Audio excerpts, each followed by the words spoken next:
Wait, let me get this straight. You thought that when you retired, your tax headaches would go away? No, my friend. Okay, they may not be the migraines that you may have experienced in the past, but they're still there. Let me introduce you to IRMA, RMD, the IRS, and the Social Security Administration. There are still tax issues in retirement, and that, my friend, is what we're going to cover this entire month on the Retirement Answer Man Show. Welcome to the show. My name is Roger Whitney, and if you have not been with us before, this is the show dedicated to helping you not just survive retirement, but to rock retirement. And in retirement, I do think tax management is one of the least understood, least utilized levers that we have to really make a difference in your journey into retirement. So we're going to explore that this entire month on the show. So I'm excited that you're here. Now, before we get into the show, I'm going to let you know we're doing something special in November, and it involves you. This is our annual listener survey, and this is what we use to revamp the show and plan our entire content calendar for 2020 of what we're going to talk about on the show. So I really need your help. If you're a member of Six Shot Saturday, you're going to get an email asking you to take the quick survey so you can share your thoughts of what you would want to hear, what you like, what you don't like. Or you can go to rogerwhitney.com/survey and take a very quick survey where you can share with us what you would like us to cover so we can help you. With that, let's get on to our show with our all-important disclaimer.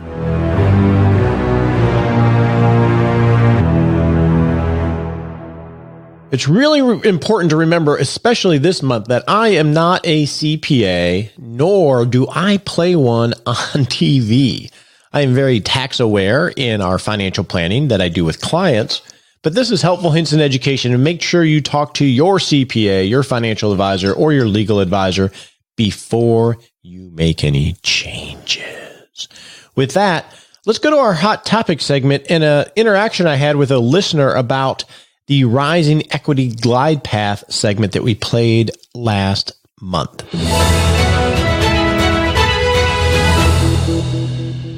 So last month on the show, we shared an interview I had with Michael Kitces about the Rising Equity Glide Path, the research that's out there that suggests that it might make sense to be very conservative early in retirement and actually get more aggressive as you get older. The logic being that early in retirement, the sequence of return risk is the greatest, that risk of having bad markets right at the beginning when your longevity is the longest. And then as you get older and your longevity decreases, you slowly get a little bit more aggressive. Very interesting research. Michael and I have talked about it a few times privately and in public.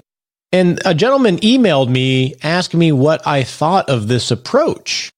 And my response was, I don't know anyone that's actually implementing this type of approach. And I recalled that Michael even talked about in implementation what it would require over time. Slowly getting more aggressive as you actually get older is very counterintuitive and might be very difficult for firms to do, as well as for clients psychologically to do. And my impression of my conversation with Michael and when I talk with him is that he wasn't necessarily advocating that you do it. We were discussing the analysis and how much it made sense or not. Now, I'm not going to speak for Michael Kitces. In fact, I'll ping him and ask him privately. But my impression in every conversation I had was it definitely tended to lean that way. And how you actually implemented that would be a whole nother issue that you'd have to deal with. Do you actually implement it and slowly just ratchet up the allocation to become more aggressive over time? I don't know. Well, this gentleman thought that surprised him very greatly because it sounded like he said that he was advocating it. If we're not advocating it, why are we airing it on the show? He thought it was doing a disservice. And I think we noted that we weren't advocating it. I don't know. I have to go back and listen to it. But I think it's really important that we remember a few things.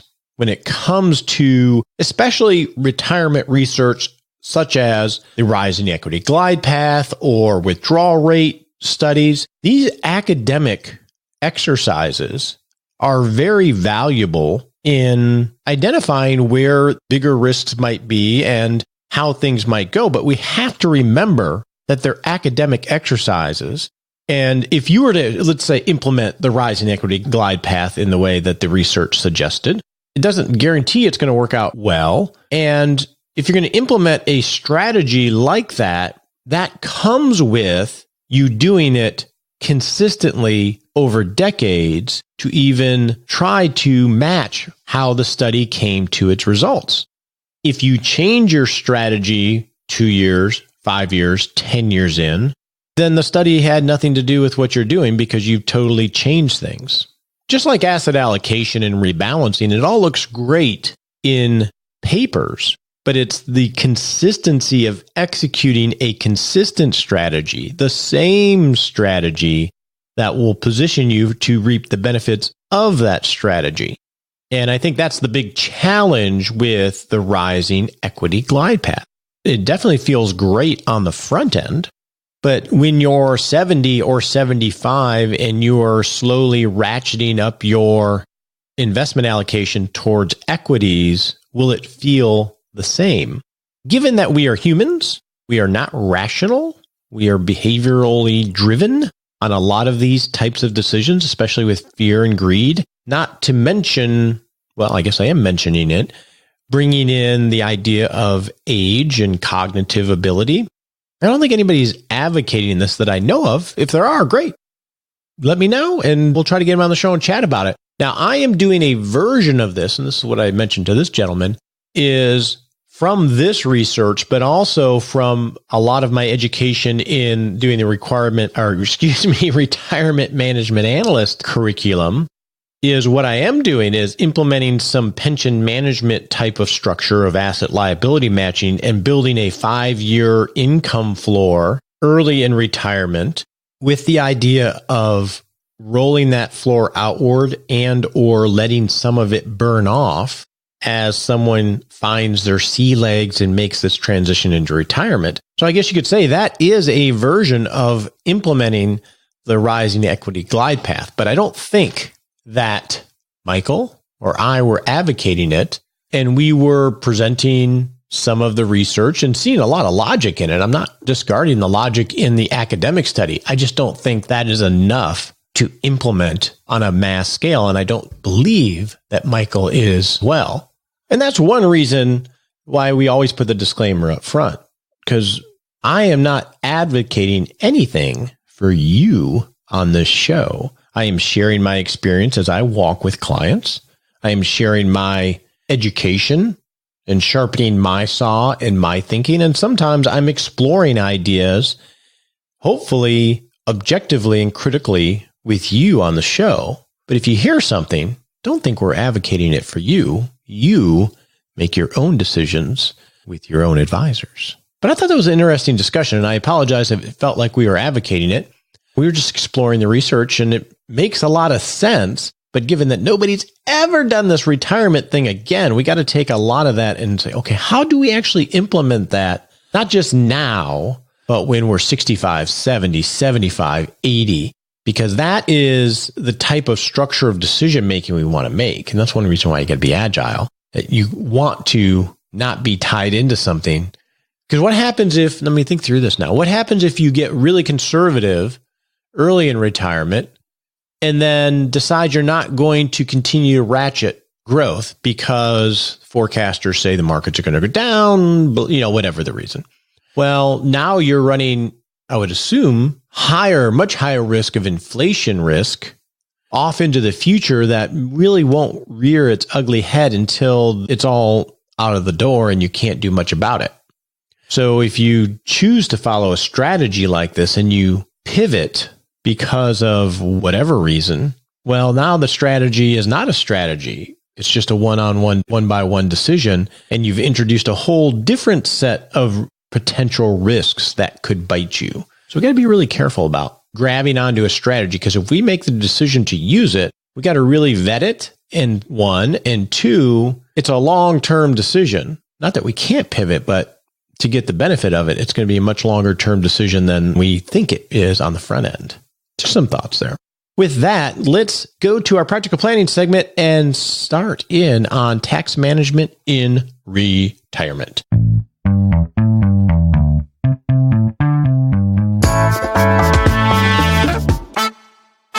Okay, so this is the first installment of a month-long series on retirement tax management. I think this is probably one of the big missed opportunities in most retirement planning for a couple reasons. Number one is it's confusing to financial advisors. I'll put my hand up to an extent in that camp, and we can't give tax advice. We can only be tax aware. I also think that it's an area where most CPAs, at least that I found, are not as familiar with the tax law and how IRMA works and RMDs and Social Security. That's not a playground that they typically play in. And also, and again, making generalizations, a lot of CPAs and a lot of everybody defer to always deferring tax consequences. Defer. Do what you can to solve the tax problem today, not tomorrow or the next year, which means take your after-tax assets, then your tax-free assets, and then your tax-deferred assets, and just keep pushing it down the road. That's been a mantra that has worked really well for years in our accumulation stage. But when you are in retirement, maybe for the first time ever, especially if you're from the corporate world, starting to think about multi-year tax planning comes into play, and that can be intimidating. So why is this important? Well, one, it can put real dollars in your pocket. It can help you take advantage of a lot of small things that can really make a big difference over the long term. And like I said, you're going to have more flexibility than you've ever had likely before in realizing income. And there are actions you can take now to help your future self out from a tax perspective. And that's what we're going to try to explore this entire month. So to do that, let's define what we're dealing with. What are the raw materials that we have to manage our tax liability year by year? So here are your raw materials. You have your after-tax assets, monies that you've already paid tax on that are in bank accounts, checking accounts, investment accounts, and so forth. That's your first raw material. Your second raw material is your pre-tax assets. That's going to be your IRAs, your traditional IRAs, traditional 401ks, and such. And then you're going to have your quote-unquote tax-free assets, which are going to be your Roth accounts, Roth IRAs, Roth 401ks, and such. And then your last raw material, if you choose to have one, is going to be your income, whether you're working in pre-retirement or part-time, or what have you, how much you dial up your income up and down. Those are going to be your raw resources. So what tools do we have to mold these resources into not just rocking retirement, but doing a good job in tax management? So what tools do we have? We have that flexibility to realize income, which is a big one for a lot of people. We have the tax brackets. The tax brackets may be one of your better friends in retirement, so you probably want to get to know them. So if we look at the tax brackets, we start at 10%. I'll just focus on married filing jointly. And your first $19,400 is taxed at 10%. Then we go into the 12% bracket, and that goes from about $19,400 up to $78,950. All your income between those two ranges are taxed at 12%. And then we go, if your income goes above $78,950, all the way up to $168,400, you are in the 22% tax bracket for monies in those ranges. So we go from a 12% bracket, bam, up to a 22% bracket. Big jump. And then we go on up to the 24% bracket, 32, 35, and then 37, and so forth. And if you're single, you can almost cut those in half. So the first 10% is up to $9,700. And then from $9,700 to $39,400, you're in the 12%, and then anything else goes on up from there. These brackets are important in retirement because unlike when you were working, when you made your $250 or $250,000 or whatever, your employer is paying you. And you're scrambling around looking for deductions to try to minimize running up these tax brackets. Well, when you retire and your employer stops paying you, bam, you're in the low tax bracket. And if you draw money, say, from an IRA, that will be taxable income, but you get to choose how much money you draw from an IRA. So you have this is what I'm talking about here. You have opportunities to take advantage of these things. So that's one tool. So we want to become familiar with the tax brackets. Another tool you have are capital gains taxes. You never thought of taxes as a tool, did you? Well, if you make married filing jointly in 2019 less than $78,750, your capital gains tax, according to the brackets, if held over 12 months, is 0. And then the next bracket's 15, and then 20% on capital gains. So how you realize capital gains could range from you paying 0% on capital gains, 15% to 20%. To be aware of that is important. And then you have qualified dividends. Earning qualified dividends will be taxed at roughly the capital gains tax rate. That could be a tool you could use. You also have the next tool, the standard deduction, which in 2019 is $24,000 for a married couple, $24,400, excuse me. Plus, if you're over the age of 65, there's an extra $1,300. And if you're single, your standard deduction is $12,200. This has caused, this is a recent change. This has caused a lot of people not to itemize because you have such a huge standard deduction. So if we apply, and again, I'm not a CPA, I'm just looking at this. If you apply that standard deduction to the top of the 12% bracket for a married filed jointly, which is $78,950, well, you get a standard deduction of $24,400. So you could realize even more income and stay within that 12% bracket. So that's a tool that we want to be aware of. You have the standard gift exclusion. You can give money, $15,000 per person per year, to anybody you want with no tax implications on your or their end. That's a tool we can use. So we have a lot of tools at our disposal to play with and manipulate our resources. And so some of the opportunities for us are going to be when we realize income, when do we draw from after-tax assets? When do we draw from pre-tax assets? When do we draw from tax-free assets? And how and when do we realize capital gains? And then when do we give gifts to help us manage not just our tax liability today, but over the years to come? A good example of that we'll talk about is, well, like required minimum distributions. There's a good example of something we want to start thinking about. So if you're 59, 60 today, it could be really easy to simply just take money from your after-tax assets to fund your retirement until they're depleted and just let these tax-deferred assets continue, hopefully, to grow. That makes sense on the short term, but you remember at 70 and a half, you're going to have to start taking right around 3.5% of those assets out, and that percentage grows each year. And that's going to be taxable income, which is going to put you in a tax bracket and going to give you less control of when you realize income. So that's one of the first things I do is estimate, okay, what kind of RMD liability are we looking at so we can get an idea of where taxes will be then, and then we can look at taxes where they are now and figure out if there's a way of managing that. So going forward, next month, we're going to focus on Social Security and tax management. The episode after that, we're going to focus on Medicare and IRMA, which is the surcharge in Medicare for Part B and Part D that's dependent on how much income you have. And then in the last episode of the month, we are going to talk about tax management strategies, withdrawal strategies to try to put all this together best we can on a public show like this. So lots of fun to be had in November. With that, let's go get happy with Nicole.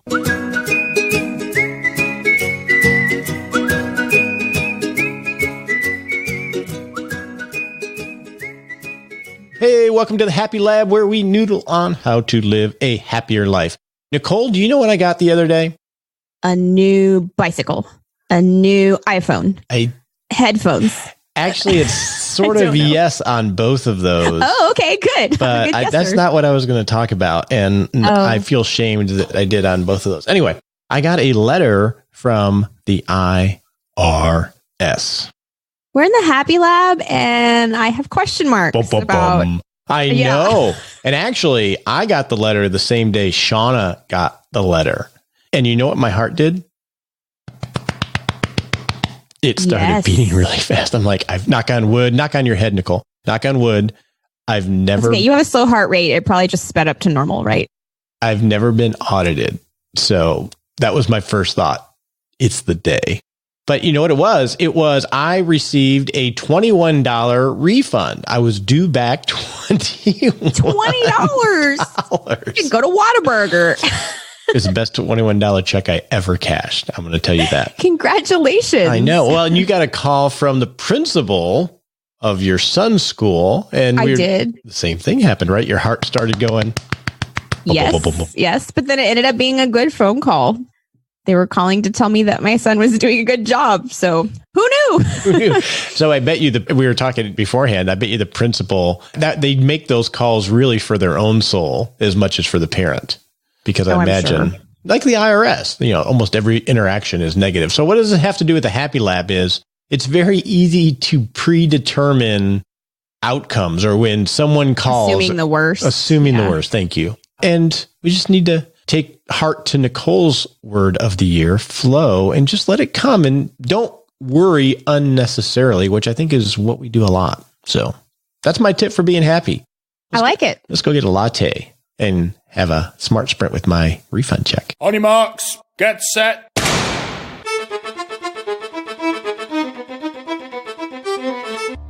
And we're off to set a smart sprint. If you're not familiar with what a smart sprint is, it's an essential part of agile retirement management, and it's little baby steps to take proactive action, create a great life. And so in the next 7 days, let's avoid the tax discussion for our smart sprint. Focus on not predetermining the outcome when someone or something comes into your life and you start to feel that heart quicken. Just let it flow. It's not always a bad thing.